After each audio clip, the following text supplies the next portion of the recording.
amen, amen. Gloire à Dieu, tout le monde. Gloire à Dieu, tout le monde. Amen, amen. C'est peut-être à contre-cœur, mais c'est un honneur et un privilège d'être ici. Je veux tout d'abord rendre grâce à Dieu qui m'a donné l'opportunité d'apporter la parole aujourd'hui. Mais avant de commencer à apporter la parole, Romains 13, verset 7 dit: rendez à tous ceux qui leur est dû, l'impôt à qui vous devez l'impôt, le tribut à qui vous devez le tribut, la crainte à qui vous devez la crainte, l'honneur à qui vous devez l'honneur. Amen.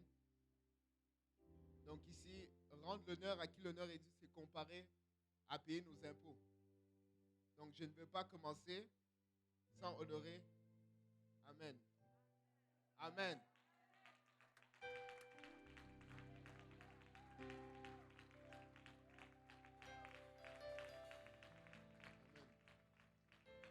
Je vais tout d'abord prendre le temps d'honorer le Bishop Kausi. Je sais qu'il n'aime pas qu'on l'appelle comme ça, mais là il m'a donné le micro, donc c'est trop tard. Amen.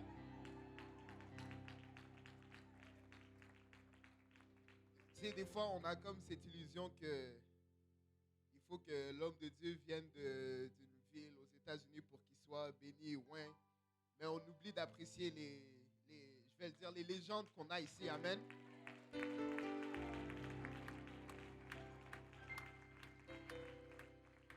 rends grâce à Dieu pour le fardeau et l'amour des âmes que Dieu a mis en lui. Amen.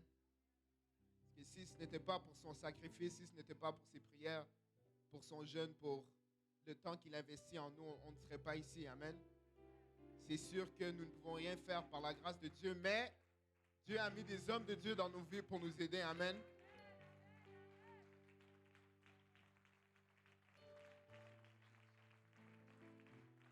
Donc, merci beaucoup, pasteur.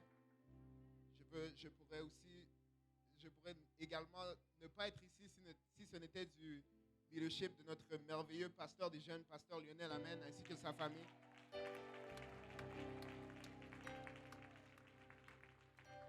Il fait un excellent travail avec nous, les jeunes, chaque vendredi. Et je vous dis, on est bénis, on est constamment bénis. Chaque vendredi, si vous manquez, c'est vraiment sur vous, mais pasteur Lionel prépare un festin pour chaque vendredi. Il y en a assez même pour te garder pendant la fin de semaine jusqu'au vendredi prochain. Amen. Mais c'est tellement un grand festin. On met dans les bols, on garde la semaine. On va sur JPNL, on réécoute. On est béni comme si c'était la première fois qu'on écoutait cela. Amen. Il y a aussi le pasteur Jean-Yves ainsi que sa famille, le pasteur Lionel, le pasteur Luc, le pasteur Serge qu'on ne peut pas oublier. Amen.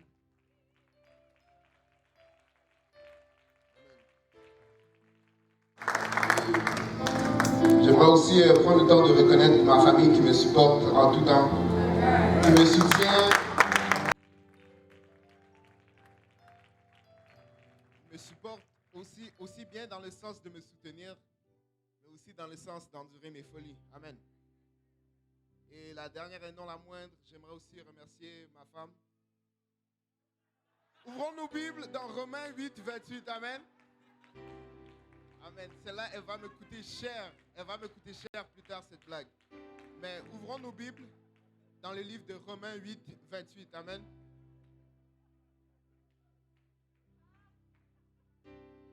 Si vous y êtes, dites Amen. Si vous n'y êtes pas encore, dites j'arrive. Bientôt. Amen. Par la grâce de Dieu. Amen. Romains 8, 28. Nous savons du reste que toutes ces choses concourent au bien de ceux qui aiment Dieu, de ceux qui sont appelés selon son dessein. Amen. Et je vais juste demander au bishop de prier avant qu'on partage la parole. Prions tous ensemble. Seigneur, nous te rendons grâce, Papa, pour ton amour, ta bonté, ta fidélité, Papa. Te remercions pour le privilège que nous avons d'être réunis ensemble et d'entendre de ta part, Papa. Toutefois, nous réalisons combien nous sommes inadéquats, nous sommes des hommes naturels, des hommes charnels. Et ta parole qui est esprit nous échappe, Seigneur. Et Sans ton aide, nous ne pouvons la saisir. Aide-nous maintenant, nous te prions. Aide ton serviteur afin qu'il puisse la donner sans crainte, ni faveur, ni hésitation. Aide-nous tous ensemble, Père, afin que nous puissions recevoir cette parole de vie. Qu'elle trouve une place dans nos cœurs où elle va germer, produire de fruits et que ce fruit nous conduise jusque dans la vie éternelle. C'est avec action de grâce dans le cœur que nous te prions ainsi. Dans le nom précieux de Jésus, nous disons tous au nom de Jésus. Au nom de Jésus, battons nos mains en nous assoyant encore une dernière fois pour le Seigneur.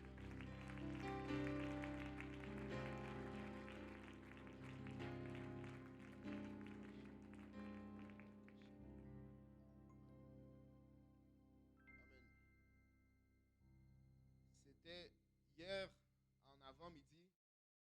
Je me suis réveillé relativement tôt. Puis je m'apprêtais pour aller jouer au basket parce que j'aime ça, me réveiller, faire du sport. Ça coupe ma faim pour la journée. Et puis après ça commence bien. Et puis en me préparant pour aller jouer au basket, ma mère m'entend et dit, David, I know it's only you that can be awake at this time. Là, je dis, oui, maman. Elle a dit, c'est seulement toi qui peux te réveiller à cette heure-ci. Et puis après ça, elle me dit, David, va seulement à Beaubien aider ton père dans la construction. Va seulement apporter un coup de main. Et puis, je sais que j'accepte à contre-cœur parce que je sais qu'ils n'ont pas besoin de moi. Parce que maintenant, à la construction, ils sont à une étape où est-ce qu'ils n'ont pas besoin de mon manque d'expertise. Mais je décide quand même d'obéir et puis j'y vais à Beaubien. Puis finalement, comme j'étais tellement nécessaire à la construction, je me suis retrouvé à juste pratiquer un peu le piano, à adorer tout seul. Et puis maintenant, je me dis, la journée est peut-être un peu ennuyante. Peut-être c'est pas ça que j'espérais faire aujourd'hui. Mais là, je reçois un appel de mon meilleur ami, Daniel, mon partenaire dans les crimes. Daniel Meguicha qui m'appelle et il me dit, est-ce que par pur hasard, tu serais à l'église de Beaubien? Et là, on commence à rire comme on rit. On nous entend jusqu'à l'autoroute 40. Et puis, on éclate de rire. Et puis là, je me dis, ouais, c'est vrai que Romains 8, 28, c'est vraiment vrai. Amen. C'est la parole de Dieu pour de vrai, pour de vrai. Et puis, il me rejoint à Beaubien, on s'amuse ensemble. Mais malheureusement, quelques instants plus tard, mon père, là, avec frère Jean-Yves, ils sont en train de tenir une porte. Il bascule la porte pour commencer à la visser. Et puis, il me dit, David, c'est toi qui prêches demain. Et puis, moi, j'étais en choc. Parce que d'habitude, je me rappelle la première fois que j'ai prêché, c'était peut-être 1 ou 2 mois à l'avance. J'avais le temps d'intercéder, d'aller jusqu'à Israël, au mont Sinaï, revenir, me préparer, être prêt, jusqu'à temps que mon visage brille. Et puis après ça, la deuxième fois, tu vois, il donne encore moins de temps, peut-être 1 semaine ou 2 semaines. Après ça, il te donne quelques jours pour te prévenir que tu vas prêcher, mais là, c'était littéralement quelques heures. Et puis là, j'étais en choc. Donc, je me dis, peut-être qu'au final, Romains 8, 28, c'est pas biblique. Mais dans ce monde, notre vie est remplie de hauts et de bas. Amen. Surtout comme chrétiens. Nous rencontrons beaucoup d'obstacles dans notre marche avec Dieu. Amen. Et puis même dans cette société qui devient de plus en plus perverse, nous avons l'impression que c'est impossible de vivre pour Dieu. Mais au cours de ces obstacles, nous devons toujours nous rappeler que tout concourt au bien de celui qui aime Dieu. Amen. Et puis des fois, quand on lit ce verset, on le lit dans la pensée que tout va bien aller parce que je suis la volonté de Dieu. Amen. On a l'impression que quand le verset dit tout concourt au bien, on dit que tout va bien pour celui qui vit pour Dieu et qui est appelé selon son dessein. Mais des fois, la volonté de Dieu, ça va nous faire mal. Amen. Et des fois, Dieu nous fait passer par des péripéties et des chemins qu'on n'anticipe pas. Amen. Et puis des fois, suivre Dieu, ça fait mal et on le fait à contre-cœur. Mais si on revient à ce verset, ça dit que vraiment toutes nos tribulations, tous nos obstacles concourent au bien de celui qui aime Dieu. Amen. Et puis si on va regarder la vie de David. David a été élu roi d'une nation parmi ses frères. Amen. Saul était choisi David était oint. Et puis on lit dans 1 Samuel 16, verset 1, l'Éternel dit à Samuel, quand cesseras-tu de pleurer pour Saül? Je l'ai rejeté afin qu'il ne règne plus sur Israël. Remplis ta corne d'huile et va, je t'enverrai chez Isaïe, Béthlémite, car j'ai vu parmi ses fils celui que je désire pour roi. Donc on voit que le choix que David soit roi, c'est un choix directement de Dieu. Amen. Ce n'était pas une décision d'homme, ce n'était pas une décision influencée par Samuel. Samuel était en train de lamenter Saül. Mais là, on lit au verset 1 Samuel 16, 12, Isaïe l'envoyait chercher en parlant de David. Or, il était blond avec de beaux yeux et une belle figure, exactement comme moi. Et l'Éternel dit à Samuel, lève-toi, oins-le, car c'est lui. Donc, David a eu son moment d'onction. David est sur la montagne. C'est comme si David venait d'être sauvé. On le choisit. Et puis, il est oint, il prit la couronne d'huile et il l'oignit du milieu de ses frères. L'Esprit de l'Éternel saisit David et à partir de ce jour-là et dans la suite, Samuel se leva et s'en alla à Rama. Donc, on voit que David a été couronné roi. Amen. David, c'est celui qui est choisi. L'Esprit de Dieu est sorti de Saül et maintenant l'Esprit de Dieu est sur David. Mais même à cela, David a traversé des péripéties. Amen. David a été cherché pour qu'on le tue et il a erré comme un vagabond dans Israël. Après mes recherches, j'ai vu que c'était environ une trentaine d'années comme ça qu'il était en fuite du roi Saül. On voit dans 1 Samuel 19, 1. David était oint. Il y a 3 chapitres. Dans 1 Samuel 16, 12 et 16, 13. Et puis on voit 3 chapitres plus loin. Saul parla à David, son fils, et à tous ses serviteurs de faire mourir David. Donc là, le roi d'Israël est en menace de mort. Amen. Il est en train de fuir son propre royaume. Amen. David est dans un endroit sombre. Il est peut-être dans un des points les plus bas de sa vie. Alors qu'il vient d'être choisi, il n'y a même pas quelques versets. Mais si on peut lire dans 1 Samuel 22, verset 1, David partit de là, se sauva dans la caverne d'Adullam, ses frères et toute sa maison de son père l'apprirent et descendirent vers lui. Tous ceux qui se trouvaient dans la détresse, qui avaient des créanciers ou qui étaient mécontents, se rassemblèrent auprès de lui et devinrent leur chef. Ainsi se joignèrent à lui environ 400 hommes.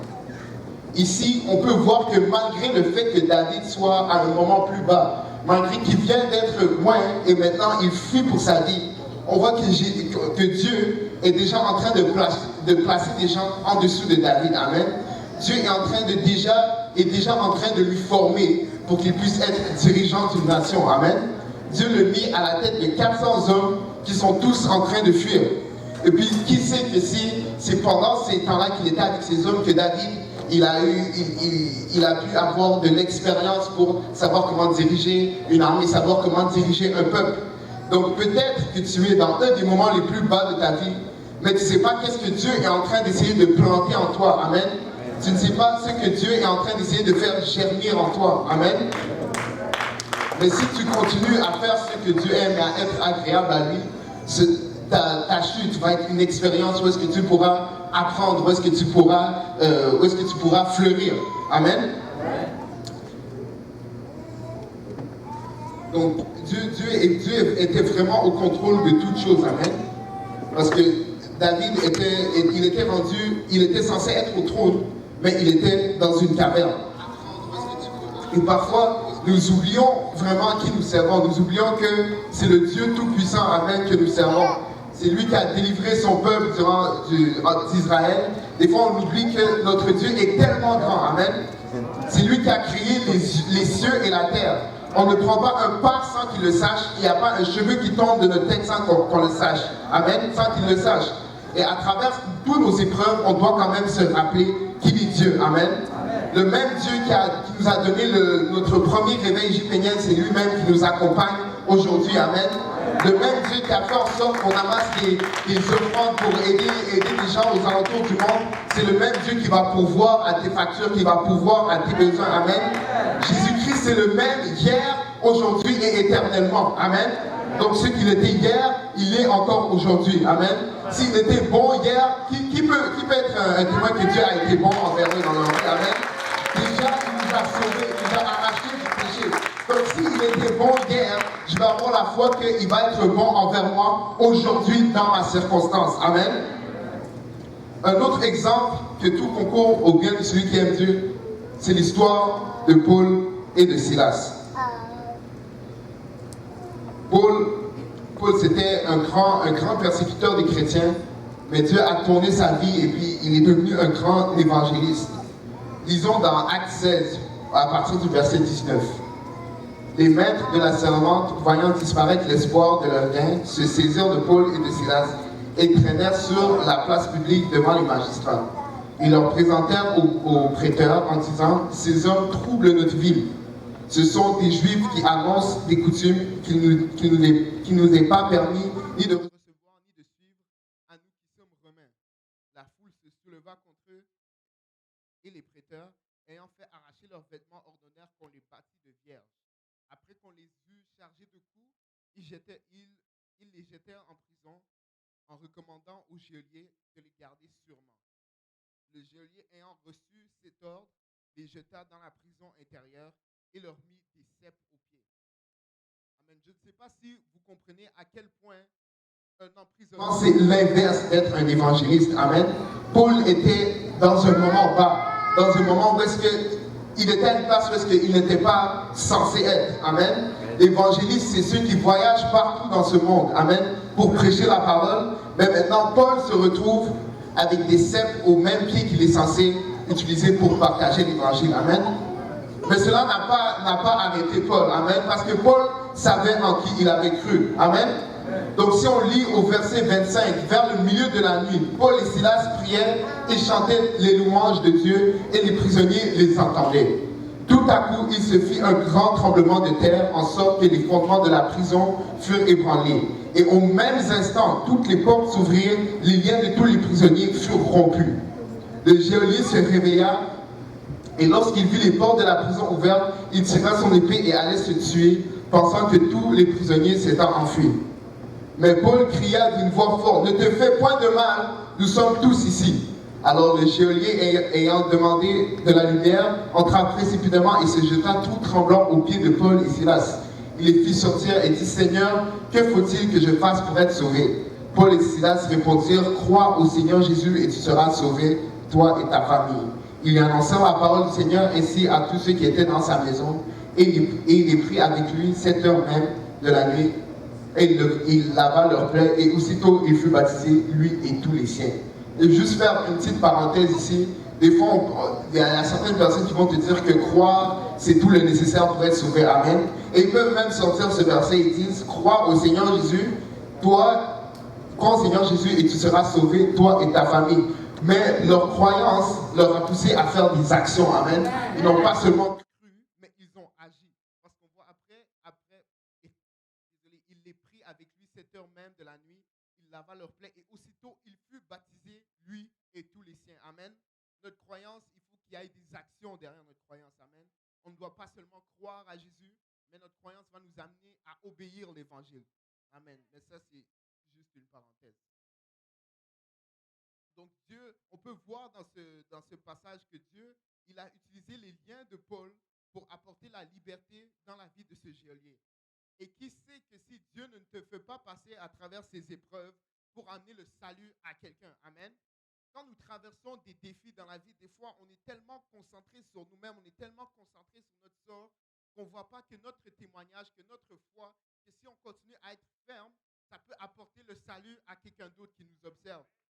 Amen. Donc, quand tu as l'impression que tu es dans les troubles, lève ta tête et regarde autour de toi. Regarde c'est qui t'observe. Regarde qui tu peux atteindre à travers ta persécution. Amen. Dieu essaie sûrement, à chaque fois qu'on est à un moment bas, Dieu essaie sûrement de nous utiliser pour son royaume. Amen. Mais quand on est tellement concentré à se consoler, nous n'avons pas les yeux ouverts sur ce qui compte. Amen. Un autre exemple dans la vie de Paul que tout concourt au bien, c'est quand une autre fois il est mis en prison.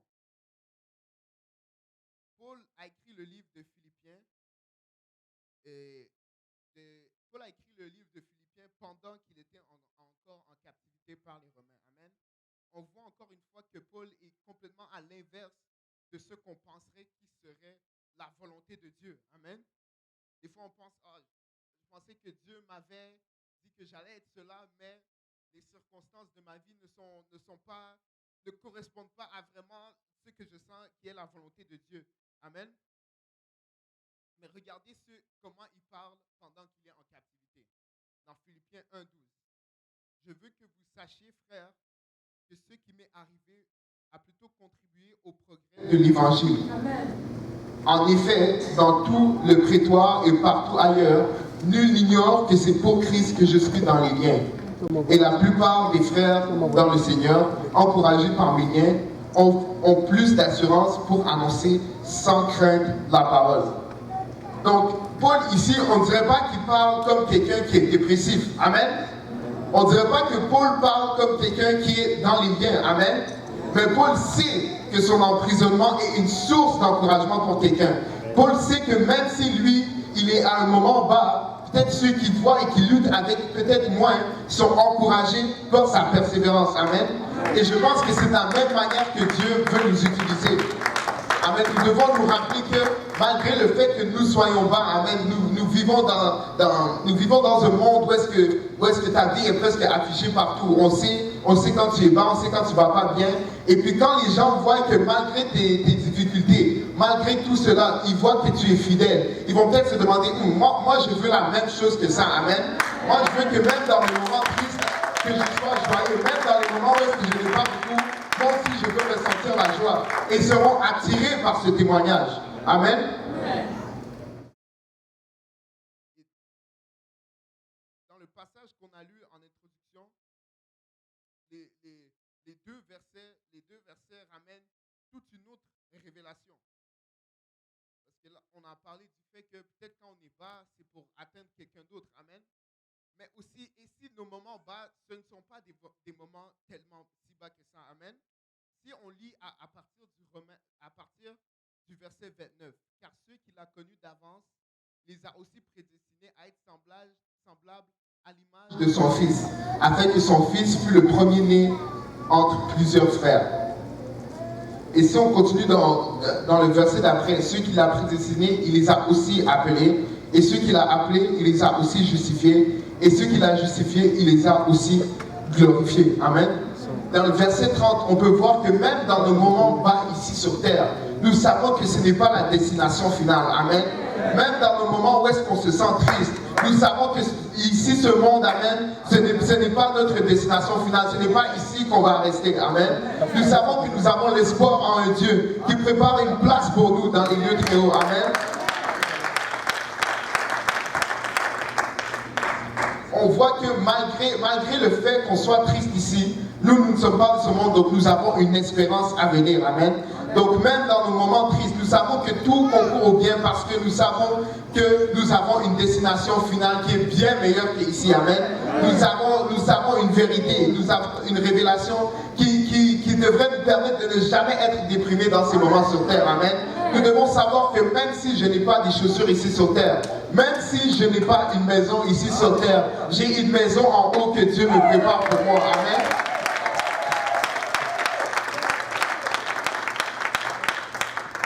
Dans les versets qui précèdent le passage qu'on a lu en introduction, on peut lire dans Romains 8:18, j'estime que les souffrances du temps présent ne sauraient être comparées à la gloire à venir qui sera révélée pour nous. Amen. Donc nous savons que Dieu prépare quelque chose pour son Église. Amen.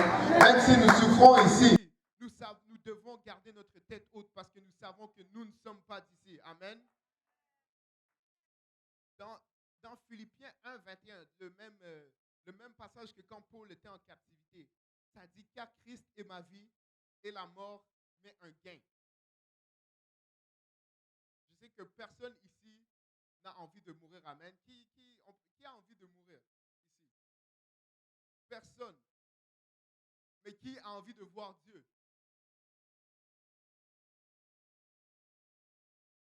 moi, Christ est ma vie et la mort m'est un gain. Donc même ici sur terre, quand on est littéralement à notre plus bas, quand on est 6 pieds en dessous de la terre, amen, c'est quand même un gain pour nous. Amen. Notre gloire n'est pas sur cette terre, amen. Même si Dieu bénit et Dieu va nous bénir avec des maisons, avec des voitures, mais nous devons savoir que notre espérance n'est pas sur cette terre, amen. Dieu a un plan pour nous et Dieu a un plan pour son Église, amen. Donc nous ne devons pas être découragés parce que même si nous sommes à notre plus bas, amen, nous sommes à notre plus haut en Christ, amen.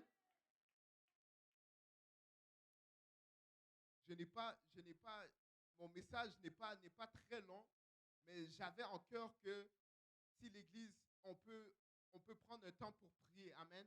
On peut prendre un temps pour être encouragé par les promesses de Dieu. Parce que nous savons que Dieu va le faire, amen. Amen. Si la musique peut revenir.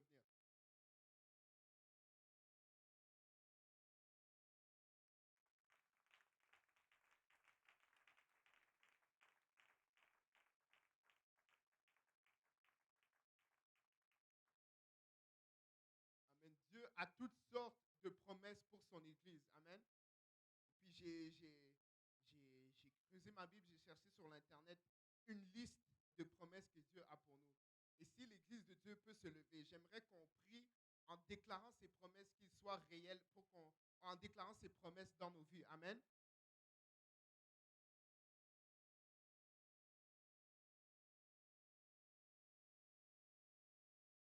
On va premièrement lire dans Ésaïe 41, verset 10.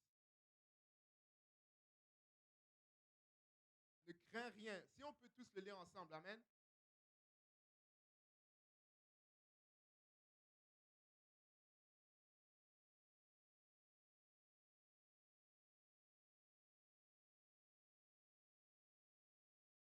Dans Ésaïe 41, verset 10, lisons-le ensemble. Ne crains rien, car je suis avec toi. Ne promène pas des regards inquiets, car je suis ton Dieu.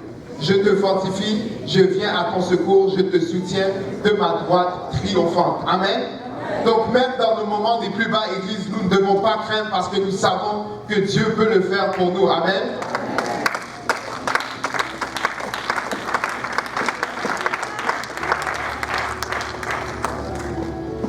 Dans Deutéronome 31, verset 8.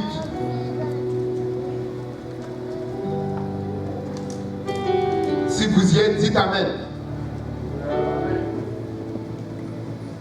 Lisons-le tous ensemble. L'Éternel marchera lui-même devant toi. Il sera lui-même avec toi et il ne te délaissera point, il ne t'abandonnera point. Ne crains point, ne t'effraie point. Amen. Je ne pense pas qu'on l'a bien lu tous ensemble. Deutéronome 31, verset 8. L'Éternel marchera lui-même devant toi. Amen. Il sera lui-même avec toi. Il ne te délaissera point. Il ne t'abandonnera point. Ne crains point et ne t'effraie point. Amen. Donc si l'Église, on peut commencer à battre nos mains pour le Seigneur. Si on peut commencer à évoquer son nom. Si on peut commencer à élever notre Dieu. Amen. Si on peut commencer à avoir l'assurance. Amen. Que Dieu est toujours avec nous. Même dans nos moments de plus bas. Même dans les moments où est-ce que nous ne savons pas ce qui se passe. Avec nous, amen. Soyez encouragés, Église, soyez fortifiés, amen, parce qu'on sait que Dieu est capable de faire, amen. Tout ce qu'il dit, il va le faire. Alléluia.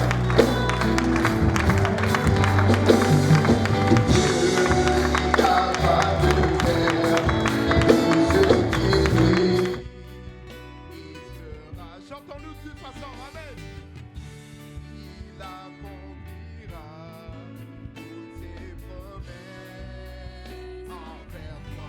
Garde ta foi en ton Dieu, amen. Garde ta foi en Dieu.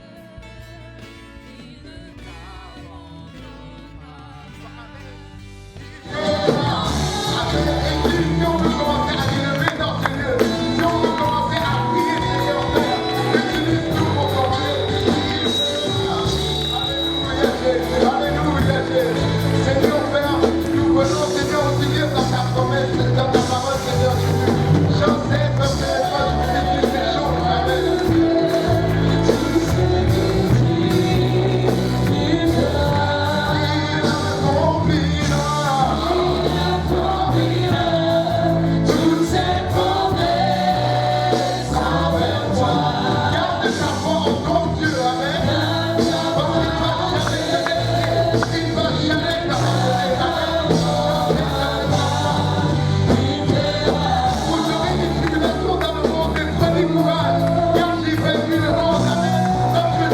vaincu le monde. Amen. Toutes choses qu'ils ont demandé, il a vaincu. Alléluia.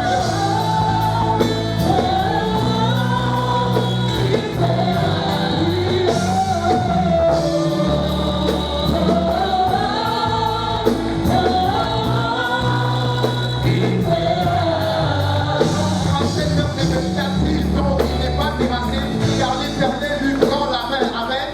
Donc si on peut continuer à prier, continuer à chanter, s'il vous plaît. Alléluia.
On va juste chanter une dernière chanson avant que je vous laisse. Parce que nous savons que même si on ne le voit pas, il est en train d'agir. Amen. Même si peut-être tu penses que ta situation, c'est la pire chose au monde, on ne sait pas ce que Dieu est en train de faire. Amen. Amen. Donc même si on ne le sent pas, il agit. Amen. Amen. Si on peut chanter le refrain. Fais un chemin au Père des miracles. Amen.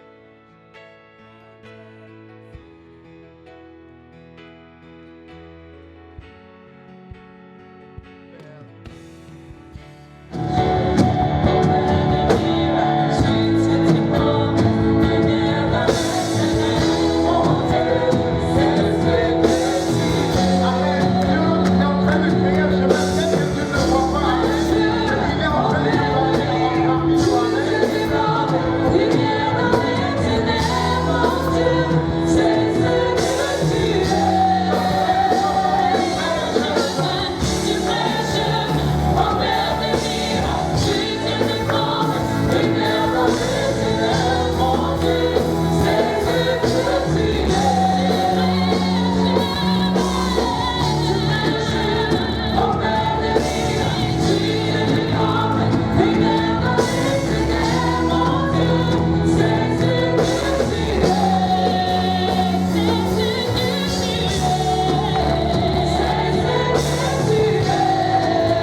Car j'ai l'assurance que ni la mort, ni la vie, ni les anges, ni les dominations, ni les choses présentes, ni les choses à venir, ni les puissances, ni la hauteur, ni la profondeur, ni aucune autre créature ne pourra nous séparer, alléluia, de l'amour de Dieu manifesté en Jésus-Christ notre Seigneur.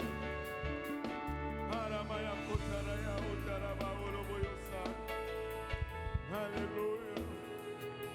Alléluia Jésus. Tout concourt au bien. Alléluia. Tout concourt au bien. Tout n'est peut-être pas bien, mais tout concourt au bien. Tout n'est peut-être pas agréable, mais tout concourt, alléluia, à rendre agréable. Tout n'est pas peut-être profitable, mais tout va produire. Tout concourt au bien. Peu importe ce que tu endures, peu importe ce que tu traverses, Dieu est maître dans l'art de rendre cela productif pour toi.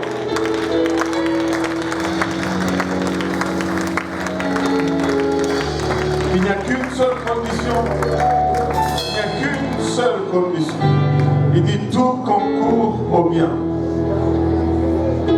Tu ne peux pas contrôler les circonstances. J'allais dire, tu ne peux pas contrôler les concurrents. Tous ceux qui concourent. Tu ne peux pas les contrôler. Mais il dit ceci, tout concourt au bien de ceux qui aiment Dieu. Si tu aimais tout simplement Dieu, toutes tes circonstances vont travailler. Tu dis, mais peut-être qu'il ne m'a pas appelé. Moi je peux te montrer où il t'appelle. Hein? Il dit dans sa parole que celui qui veut vienne. Il est en train de t'appeler. Que celui qui veut vienne. Est-ce que tu veux? Alléluia. Que celui qui a soif vienne. As-tu soif? Regarde ton voisin, dis-lui, Dieu t'appelle. Alléluia. Mais est-ce que tu l'aimes? Alléluia. Un seul élément que tu contrôles et tout va bien aller. Aimer Dieu. Alléluia. Lui, il t'appelle et il dit tout concourt. Mais toi, tu dois juste l'aimer. Est-ce qu'il y en a qui l'aiment ici? Est-ce qu'il y en a qui aiment le Seigneur Jésus?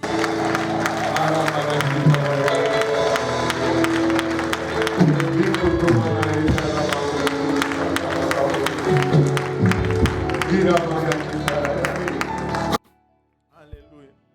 Alléluia Jésus. Vous savez, l'expression de notre amour vis-à-vis de Dieu, c'est notre obéissance à ses commandements. Amen. Il dit, celui qui m'aime, garde mes commandements. N'est-ce pas? Alléluia. Mais savez-vous, il nous dit ceci. Répentez-vous et que chacun de vous soit baptisé au nom de Jésus-Christ pour le pardon de vos péchés. Et vous recevrez le don du Saint-Esprit. Car la promesse est pour vous, pour vos enfants et pour tous ceux qui sont au loin, en aussi grand nombre que le Seigneur notre Dieu les appellera. Alléluia. Si tu aimes Jésus, tu vas embrasser ce commandement. Parce que c'est le plus grand, c'est celui qui a le plus d'impact,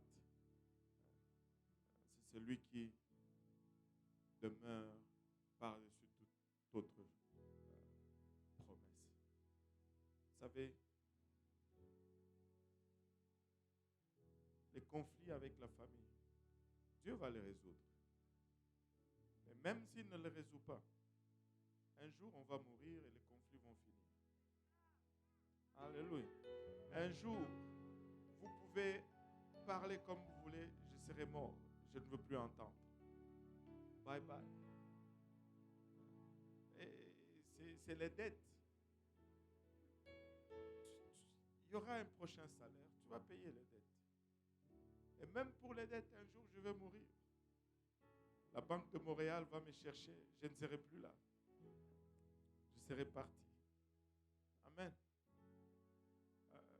Tu peux tous tous les problèmes, ils ont une fin. Mais nous avons l'art de nous arrêter sur ce qui est temporaire et d'ignorer ce qui est éternel. Laissez plutôt ce qui est éternel être notre souci. Amen. Alléluia. Jésus t'aime. Alléluia. Et si tu es là et que tu le désires, tu peux le recevoir aujourd'hui. Tu peux être baptisé en son nom précieux et faire partie de cette grande famille de Jésus-Christ. Et tu peux recevoir le don du Saint-Esprit avec l'évidence de parler en langue si tu ne l'as pas encore reçu. Si tu le désires, fais-nous signe. Si tu lèves juste la main, on va venir, on va prier avec toi et Dieu va te remplir de son esprit. Alléluia. Mais laisse-moi réitérer encore cela. Tout concourt au bien. Même les difficultés que tu traverses pour le moment. Si tu aimes Dieu, ça va produire positivement dans ta vie. Même les conflits auxquels tu fais face aujourd'hui. Aime Dieu et tu verras que Dieu va les transformer en positif pour toi. Amen. Alléluia. Alléluia. Gloire au nom de Jésus. Gloire au nom de Jésus. Gloire au nom de Jésus. Alléluia. Gloire au nom de Jésus. Merci Seigneur. Merci Seigneur. Alléluia. Alléluia. Si on se levait tous ensemble, Père, nous te rendons grâce, Papa, pour ton amour, ta bonté, ta fidélité. Nous te remercions, Papa, encore une fois pour cette expression d'amour vis-à-vis de nous. Nous prions, Papa, que cette parole demeure en nous et qu'elle reste certaine et qu'elle produise de fruits dignes de repentance, des fruits qui nous conduisent jusque dans la vie éternelle. Garde-nous maintenant, nous te prions, pour le restant de cette journée. Papa, et permets-nous, Seigneur Jésus-Christ, de revenir encore une fois ensemble dans ta présence. Au nom de Jésus, nous avons ainsi prié. Nous disons tous, au nom de Jésus. Alléluia. Que le Seigneur vous bénisse et que le Seigneur vous fortifie. Alléluia. Et n'oubliez pas, à travers toute cette semaine, peu importe ce à quoi vous allez faire face, n'oubliez pas que tout concourt au bien. Amen. Alléluia. Aide-nous à désinfecter les locaux, enfin les bancs. Et que le Seigneur vous bénisse. Et si vous êtes là et que vous n'êtes pas encore baptisé au nom de Jésus, nous avons l'eau, nous avons les essuie-mains, nous avons des vêtements de rechange. Ça ne prend que votre obéissance. Nous avons même le temps aujourd'hui. Et ça ne prend que votre obéissance. Que le Seigneur vous bénisse. Alléluia.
Mesdames, messieurs, c'est la fin pour aujourd'hui. Désolé, nous avons eu des problèmes de son aujourd'hui.